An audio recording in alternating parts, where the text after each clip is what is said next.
The future of strategic quality, from risk-based thinking to organizational breakthrough. What is this all about? It is about the new ISO 9001 2026 revised standard. First, let me take you back a few steps and reflect on the ISO 9001 evolution and changes from the 1994 version to now. We have seen this standard evolve from the 20 prescriptive elements to a systems and process approach, then to a risk-based thinking in 2015, and now finally the 2026 update is perhaps the most radical shift yet. I'm here to show you how to shed that ISO compliance and tick the box mindset and adopt an organizational strategy that turns compliance and conformance into your most powerful competitive advantage in a VUCA world. It highlights a significant shift towards organizational flexibility and the great integration of modern business challenges. For example, climate change and emerging AI technology now incorporated into the QMS, or quality management system. So what are some of the key themes for this organizational breakthrough? The first one is the structural autonomy. Organizations are not required to adopt the standard-specific clause, structure, or terminology for the internal documentation. Documentation evolution. The shift to documented information, which was done in 2015, it now shifts the focus and emphasizes availability and evidence over rigid record keeping. A more focus on decentralization of responsibility. The management representative role, which was removed some time ago, continues to be a focus, and more emphasis now is placed on top management to ensure responsibilities are assigned and accountabilities as well across the relevant roles of the organization. Risk and opportunity thinking. There is a move away from the formal risk management methods towards more risk-based and opportunity-based thinking that has to be integrated into all processes. We are moving from a QMS of conformance compliance to a QMS of resilience. The 2026 updates aren't a rewrite, but a refresh to align with today's digital and environmental realities. Our focus is on the harmonized structure, which allows us to speak the same language across very many different standards, such as quality, environmental, safety, health and safety, as well as innovation, etc. So the goal today is to understand how we can maintain quality while embracing flexibility in our documentation and structure. So are you ready to lead the change? Well, let me first introduce myself. I am Desmond Mahadio, a Lean Six Sigma Black Belt and management professional who represent Canada on the International Standards Council, where I actively help develop the very ISO frameworks we are discussing today. My ISO journey began decades ago, successfully implementing every iteration of from the prescriptive 1994, 9001, 9002 versions through the 2000, 2008, and then the 2015 updates. Today, I am actively developing the global frameworks at the ISO level that will help define our industry for the next decade. In this session, I will provide you with a comparative strategic analysis and a roadmap to navigate the 2026 ISO revisions that can transform your quality management system from the conformance compliance burden into a high-performance engine for breakthrough excellence, moving beyond traditional risk management to a model of excellence breakthrough designed for a modern age of AI and digital transformation. Most companies and organizations are still operating on that 2015 mindset in this 2026 world. Today, I'm going to show you how to stop policing quality and start leading it using the ISO Breakthrough Excellence strategy. A shift that won't just keep you certified, but will fundamentally future-proof your business against the next decade of global volatility. As we dive into these changes, it is important to have a disclaimer and to ground ourselves in the current status of this standard, the 2026 version. It is currently in the DIS or draft international stage. So while specific wording may evolve or is going to evolve before the final release, the overarching principles and strategic intent are firmly established. I am sharing these insights to help you to put the coming changes into perspective. The 2026 revision asks your organization to take a definitive step toward operational excellence. Why am I doing this? There's a lot of noise on social media claiming this update is radical, disruptive, and it's an overhaul that will come with astronomical implementation costs, and it has ambiguity. My goal today is to cut through that misinformation. With the rational approach and the right leadership mindset, the transition is not a financial burden. It is a strategic investment in resilience and breakthrough innovation that will actually streamline your operations for the AI age. Why does this revision matter? And there are some four key points here. One, we're bridging a 10-year gap. We're moving from just preventing bad things to a proactive sense of enabling great things. The new HS or harmonized structure ensures that the documentation is relevant to our actual processes rather than forcing us to follow standards table of contents. Resilience is the driver. In a VUCA world, and for those of you who do not know what VUCA stands for, it stands for volatility, uncertainty, complexity, and ambiguity. I have other presentations on that, so I won't go into detail, and you can look that up. This revision, therefore, is not just a requirement. It is a roadmap for business continuity and supply chain stability. We need to act now. The standard has provided us with empowerment, not more bureaucracy. We now have that autonomy to decide which processes require the documentation and how much detail is truly necessary for our success.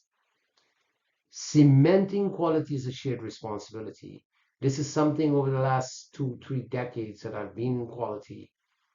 It is a shared responsibility. The quality department silo is finally gone. Top management is now tasked with ensuring quality is a responsibility shared by every relevant role in the organization. Future proofing.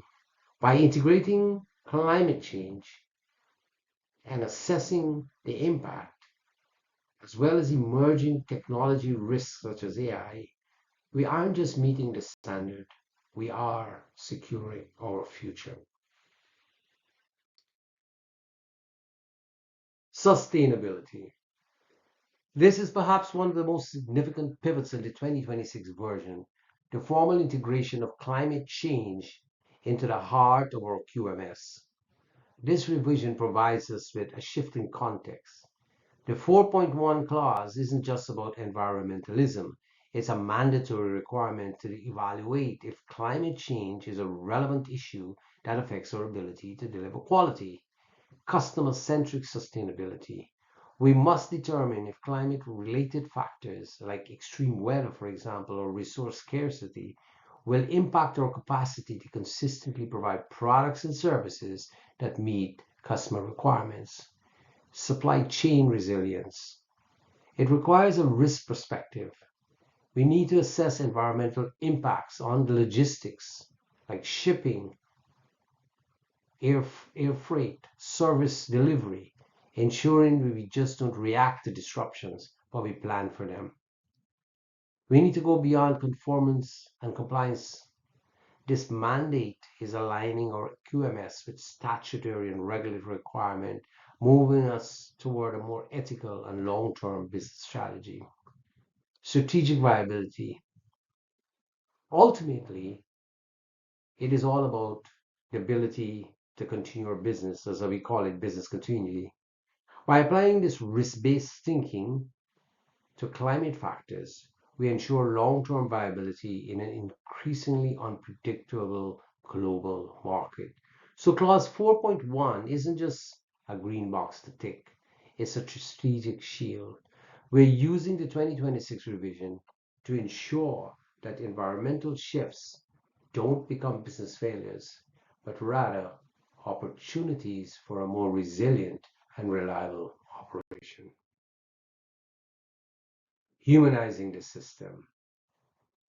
There's talk of culture in 7.3. It focuses on the human element, ensuring that every individual understands their personal impact on the organization's success. It is viewed as a cultural identity across the organization. It goes beyond the quality manual. Awareness now expands to include culture, quality culture, and ethical behavior. It's not just about knowing the rules, it's about demonstrating and doing the right things when no one is looking. Democratizing responsibility. The goal is to move quality out of a single department and put it really in the organizational mindset. We must ensure that QMS isn't seen as a responsibility of a few, but as a collective effort involving everyone. And this is when we're going to look at an organization implementation, this will become key critical in auditing the culture, placing more emphasis on systems versus people. Our processes provide the framework, but systems don't produce quality, people do. People produce quality by working in robust processes that leverage technology. So we have the people, process, and technology integration. It focuses on how micro awareness of individuals gives that macro impact. Every person at every level within the organization needs to understand and perform their specific work, knowing its impact on quality objectives and potential consequences of nonconformity and customer satisfaction. Ethical accountability. Particularly as we integrate emerging technologies, we must evaluate the implications of our ethical accountability as an organization. What does it mean, modernizing information? We are looking at the evolution of documentation in the digital age. 2026 moves the focus from paperwork to information utility. Our QMS, we need to ensure QMS is as agile as our technology. We see the word availability, and the focus is more on availability of information over retention. We're moving away from that static concept of maintaining and retaining records. The new standard requires that information must be available, meaning we can obtain, use, or provide it exactly when and where it's needed. Integrity in the digital world. As we embrace hybrid and remote work and mixtures of both, the integrity of our digital workflows become paramount. We must manage the new risks and opportunities that innovative technologies introduce into our infrastructure management. Strategic autonomy. The QMS is no longer a rigid set of documents. We have the autonomy to determine what processes require documented support and the appropriate level of detail for our specific business. Objective evidence. Information should serve as a clear purpose, providing objective evidence that our processes are being carried out as planned. facilitating improvement. By modernizing how we handle information, we allow emerging technologies to facilitate continual improvement across the entire organization. So what's the bottom line? Clause 7.5 is just about going paperless. It's about making our data an integrated, accessible, and secure tool that actually help us work better. Clause 10.1, going beyond continual improvement, moving from incremental just tinkering, as we call it, to the more strategic evolution. This clause in 2026 pushes organizations to look past simple corrective actions and toward meaningful breakthrough progress. It enables the following. One, the innovation focus. We're moving beyond the standard cycle of small improvements to formally recognize breakthrough change as a component of quality. It acknowledges that staying relevant in 2026 requires more than just fixing what's broken, whether it's corrective or preventive action. It requires a deep look and reinventing how we work. Opportunity-based thinking. This is a critical mindset. We must capture opportunity, not just look at mitigation of risk. The standard now clarifies that risks are not opportunities, and so we have separate processes that require distinct strategies to leverage our strengths and organizational capability. Bridging quality and innovation. By integrating these two fields, this clause ensures our QMS isn't a barrier to new ideas, but it is the engine that will drive them.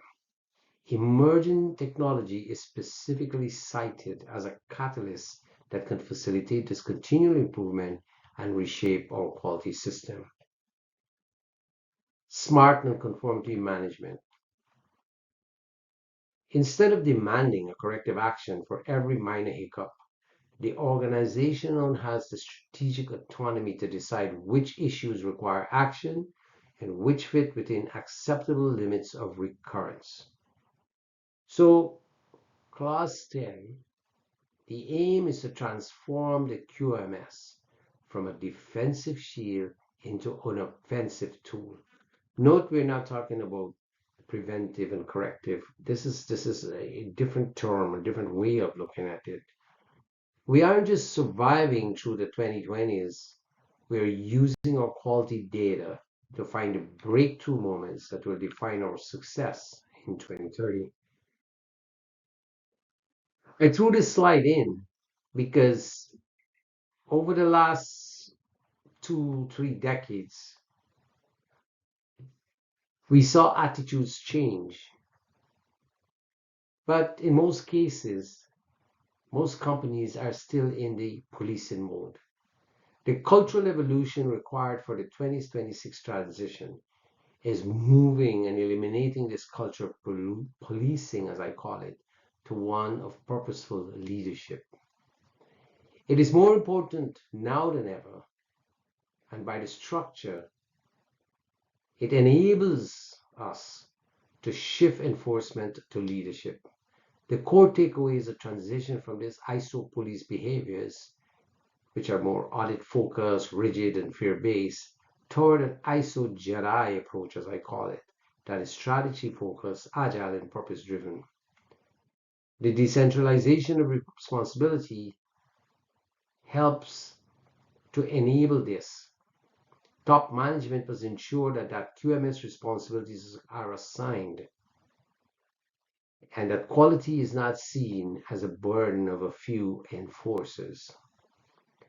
Empowered autonomy. Unlike that ISO police model, the new standard grants organizations to define their own documentation structure and management review interval based on their unique context and strategic goals. Note that this is not completely new. This idea was introduced in the earlier standards, the earlier revisions. However, we still saw remnants of one person being in charge as a management responsibility for quality. The HS, which was formerly known as the HLS or the Annex XL, this is the harmonized structure. It is the backbone of this 2026 revision. It serves as a common blueprint for all modern ISO MSS or management system standards. It provides a consistent framework that aligns the QMS with other standards, but it is not a mandatory template for an organization's internal documentation. Organizations retain autonomy to the structure of their policies and processes in a way that is more relevant to their specific operations. Of course, having the HS means that you can have several management system standards running, and it saves you costs in terms of implementation, maintaining, auditing, checking, etc. It allows that seamless integration across several MSS like quality and environmental, health and safety, innovation. You use common terms like documented information. We can emulate all these silos and terminologies and way of thinking, and use one unified strategic umbrella. The core of the structure centers on leadership and planning, and it does require management to ensure responsibility as across all the roles that are being centralized currently in a single quality department. So the harmonized structure isn't about forcing us into a specific filing system. It is about giving us a universal language. It allows our quality system to plug directly into our environment and innovation goals, making the entire management approach more cohesive and powerful. So here are 5 critical steps to get your organization ready for 2026. First, do a context review. Take a step back. Reassess both internal and external factors impacting your business. What's changed? What risks or opportunities are emerging? Second, do a culture pulse. Evaluate your organization's ethical mindset and quality awareness. Strategy will fail without the right culture to support it. How is accountability and responsibility within the organization perceived? Third, do the gap analysis. Look closely at your digital workflows.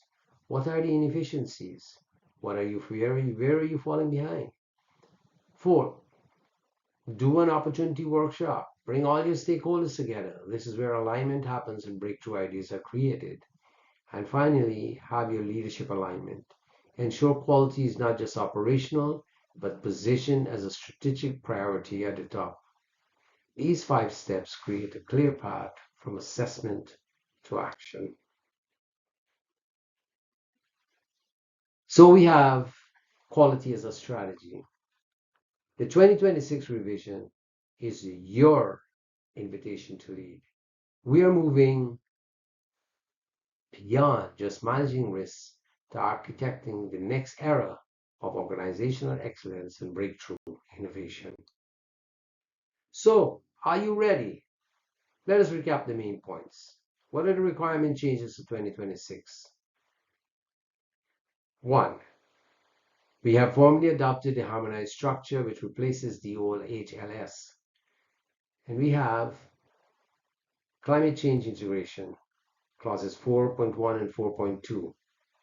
Determine if climate change is a relevant issue, and if it is relevant, then it must be integrated in your risk-based thinking as well as quality objectives. 2. Quality and ethical behavior, 5.1 and 7.3. There are now explicit requirements for top management to promote a quality culture and ethical behavior. What is the impact? Awareness training, 7.3. We must now ensure employees understand the organization's culture and ethical expectations in relation to quality. Planning of changes. There's a more robust and structured approach to managing changes in the QMS.